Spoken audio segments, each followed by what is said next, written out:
야, 내가 이렇게 참고 살았는데 이것도 못 사줘? 야, 이것도 못 먹어? 내가 이것도 못 사냐고. 아무리 비싸도 뭐 내 인생 내가 참은 것보다 이게 뭐 대단하다고. 그러다 보니 우리 집에 물건이 막 늘어나요. 어떤 택배는 뜯지도 못했어. 그게 다 뭐예요? 그건 물건이 아니거든요. 그건 우리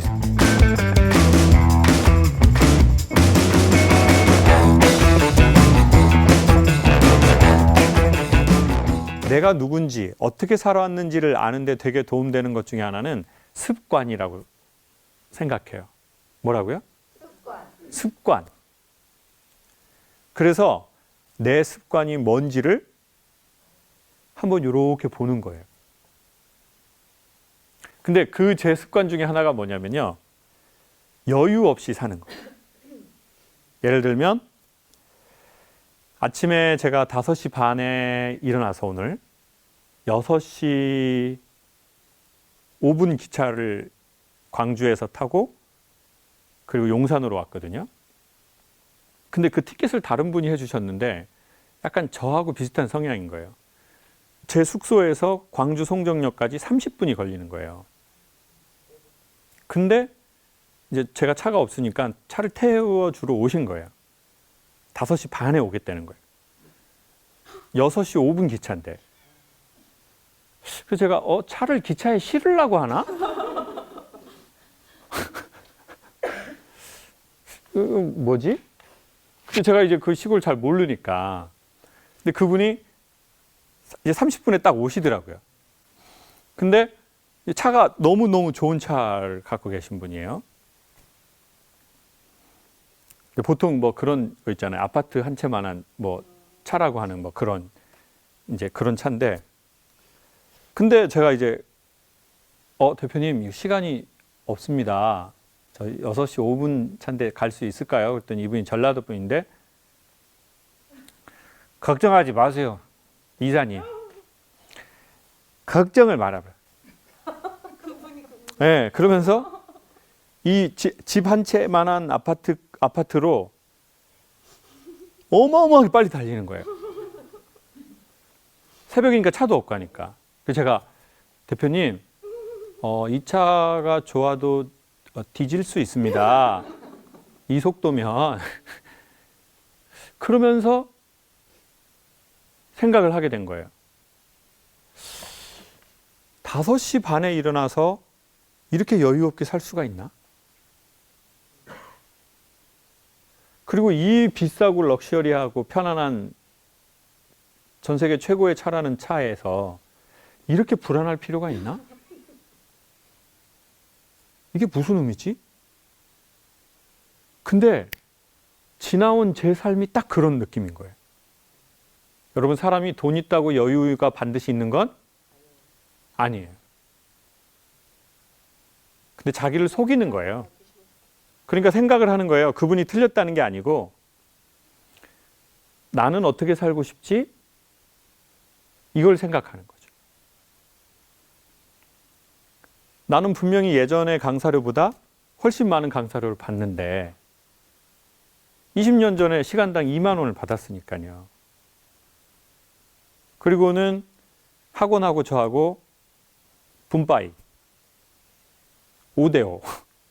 그럼 저 4만 원 벌어서 학원 2만 원, 저 2만 원 받았단 말이에요. 지금 그때보다 훨씬 벌겠죠. 강사료가 올랐으니까. 그럼 나는 엄청 여유로워졌나? 이렇게 일찍 일어나서 나는 여유 있는 한 잔의 커피를 마시고 산책을 하고 난 그렇게 사나? 아닌데. 난 매우 일찍 일어나서 분주하고 너무 좋은 차에 타면서 이렇게 쫓김듯이 인생을 살 필요가 없는데 이 생각이 드는 거예요. 예전하고 달라진 거예요. 오늘 10시 반에 제가 여기서 강연이 있었거든요. 근데 8시에 도착한 거예요. 용산역에. 그래서 저는 차를 타고 한 40분 걸리더라고요. 그래서 한 1시간 3, 40분이 남았어요. 그래서 여기 옆에 있는 사우나를 갔어요. 9,000원. 오늘 넘버는 275번. 예? 근데 자꾸 이제 PD님이 그러는 거예요. 되게 컨디션 좋아 보여요. 그 이유 중에 하나가 제가 바로 촬영하기 전에 목욕을 했거든요. 여러분 9,000원 그렇게 큰 돈은 아니잖아요. 근데 되게 큰 여유를 갖게 된 거예요. 그러면서 놀랐어요. 예전에 제가 사는 방식이 아닌 거예요. 예전에는 어떻게 하냐? 딱 15분 전에 여기 오는 거예요. 미리 맞춰서 오면 좀 불편한 거예요. 일찍 오면. 시간 아깝고. 그러니까 항상 빼곡하게 채우는 거예요. 모든 앞뒤를. 그리고 그게 뭐가 됐어요? 습관이 됐어요. 근데 그 좋은 일이 단가가 올라갔잖아요, 강연이. 그러면 감사하다, 좋다 이러냐? 인간은 익숙해지면 고마워하지 않아요. 인간은 어느 정도 길들여지잖아요. 놀라지 않아요. 오히려 익숙해지면 불평거리들이 보이기 시작해요. 그러니까 자기의 마음을 일신우일신 계속 새롭게 하고 새롭게 하지 않으면 인간은 익숙해지면 고맙지 않다고요. 근데 고맙지 않은 건 종교적으로 나쁜 일일까요? 아니요. 인간이 고맙다라고 느낄 때 자기의 신경과 호르몬이 명상하거나 기도를 할 때보다 훨씬 강력한 안정감을 보이기 때문이에요. 그러니까 고맙다고 느끼는 건 결국 누가 최대 혜택을 받는 거죠? 자기 자신의 가장 좋은 상태로 가는 거예요. 그러니까 되게 건강한 이기예요. 그러니까 좋아 보인다는 거예요. 그러면서 또 느꼈죠. 내가 예전하고 좀 달라졌구나. 예전에는 나는 뭔가 틈이 나면 불안하고 내가 열심히 안 산 것 같고 누가 최근에 제 인스타에 그런 댓글을 달았어요. 제가 이제 포플이라는 기업에 이사를 하고 있으니 이사님 쓸모없어도 쓸데없어도 당신은 소중합니다. 이 말이 너무너무 오는 거예요. 당신이 쓸데없는 짓을 해도 당신이 쓸모가 없다고 생각해도 당신은 소중하고 당신의 삶을 응원한다는 거예요. 근데 제 무의식에는 뭐가 있냐면 인간은 쓸모 있는 사람이 돼야 돼요. 그리고 쓸데없는 짓을 하면 안 돼. 그렇게 자기 자신을 하는 스타일이거든요, 전. 그래서 성장한 게 있어요. 쓸데없는 짓 안 하려고 하고 쓸모없는 거 안 하려고 해서 열심히 살아서 성장한 게 있어요. 근데 고마운데 삶의 만족도가 그리 높진 않은 거예요. 그리고 입에서 좋다라는 말이 자주 안 나가는 거예요. 좋다. 그리고 훨씬 진지하다 못해 항상 진중한 거예요. 그리고 이게 더해지면 약간 글루미한 거예요. 우울해. 생각이 너무 많거든요. 그러면서 나의 습관이 조금씩 바뀌어가는구나. 근데 이 문제를 생각한 게 한 7년 됐거든요. 나는 전보다 경제적으로 더 나아졌지만 여유는 거의 그때나 지금이나 돛진? 개긴이구나. 그럼 난 앞으로 계속 이렇게 살 건가? 내가 원하는 삶의 방향은 뭐지? 계속 숫자가 올라가는 거? 계속 강사료가 올라가는 거? 계속 유튜브 구독자가 올라가는 거? 아파트 평수가 계속 늘어나는 거? 그 숫자인가? 아니다. 내가 원하는 건 어느 정도의 안정된 숫자가 최소한의 것이 있다면 나는 좀 삶의 질을 생각하고 싶은 게 내가 원하는 방식. 그때는 방식이야 딱 이런 말이 안 나와요. 방식일 것 같아. 그러니까 정말 용기 있게 난 그렇게 막 체계바라처럼 막 이게 아니라 그건 아닌 것 같은데 내가 원하는 삶은 이렇게. 근데 이 소망을 7년 전에 5년 정도에 가졌는데 조금씩 이 습관이 변하기 시작했어요. 그래서 이제는 좀 여유가 낯설지 않아요. 근데 그 여유가 방송하기 전에 1시간 반 전에 와서 옆에서 9,000원짜리 목욕하고 4,000원짜리 구두를 닦았어요. 광 안 나게 해주시라고. 왜냐면 보통 불광을 내시거든요. Don't like it. Fire right. 그럼 아저씨들 막 불광 해가지고 그거 막 너무 싫어요. 4,000원이래요. 그래서 아저씨 제가 2번이나 말씀드렸어요. 저 광은 안 나게 해주십시오. 저 광. 근데 그냥 그런 정도의 여유로 내가 변했구나. 예전엔 여유가 불안했는데. 그럼 여유가 왜 불안했을까요? 모든 사람들은 여유를 좋아하는데. 그걸 또 생각하니까 또 흥미로운 거예요. 제가 여유롭지 않은 집안에서 경제적으로, 근데 더 큰 문제는 정서적, 관계적 여유가 없는 집안에서 태어나서 성장했거든요. 그래서 저는 제 모든 에너지를 어디서 갖고 왔냐면 여유 없는 그걸 갖고 온 거예요. 결핍으로. 그래서 그 결핍을 땔감으로 해서 화력을 내서 강연도 하고 방송도 하고 서울에 올라와서 대학도 막 합격하려고 하고 그게 이제 되게 큰 에너지였었어요. 그래서 이제 그 에너지에 익숙해져 버린 거예요. 그 삶에 익숙해진 사람들이 있어요. 결핍을 자기 에너지로 써가지고 지금의 삶을 일으킨 사람들이 어느 날 여유로 자기의 삶의 땔감을 쓰는 게 어색한 게 생긴 거예요. 그러니까 정말 그렇게 열심히 쎄 빠지게, 쎄가 뭐죠? 텅. 전라도 사투리로 쎄라고 하거든요. 네. 그래서 혀가 그러니까 보통 너무 지치면 어떻게 해요? 이렇게 이거는 하는데 더 지치면 이 쎄가 빠질 정도로 힘들게 살았다는 거죠. 그렇게 쎄 빠지게 산 이유가 여유 있게 살라고 그런 거 아니겠어요, 우리가? 근데 그렇게 쎄가 빠지게 하고 살아서 여유가 생겼는데 여유가 어색한 거예요. 그러니까 어떻게 해요? 일 잘하면 일복이 있거든요.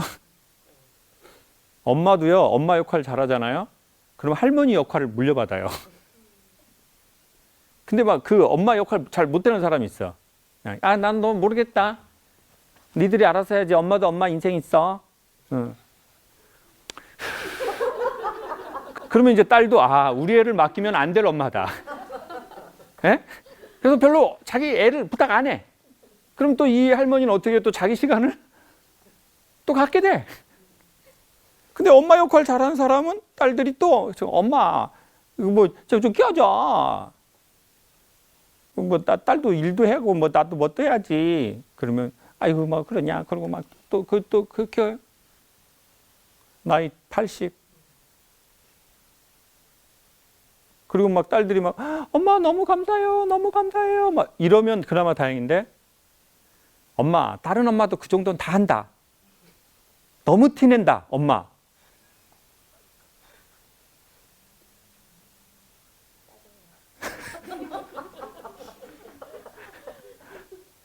그럼 또 2년 전년 나왔다 들어가고 또 네 애비 같은 년 또 뭐 종자가 똑같은 년 또 뭐 년 놈 다 왔다가 들어가고 또 뭐 십장생 병풍 나오고 뭐 그럴 수 있다는 거죠. 그래서 저는 요즘에 제 삶에 대한 어떤 관성에 대한 거스름 그거를 줄기차게 시도를 한 기간이 있었고요. 지금도 사실 저는 여유가 그렇게 자연스럽진 않아요. 그래서 내면적 여유가 자연스럽지 않기 때문에 억울하니까 물리적으로, 물질적으로 자기에게 보상을 하는 게 있어요.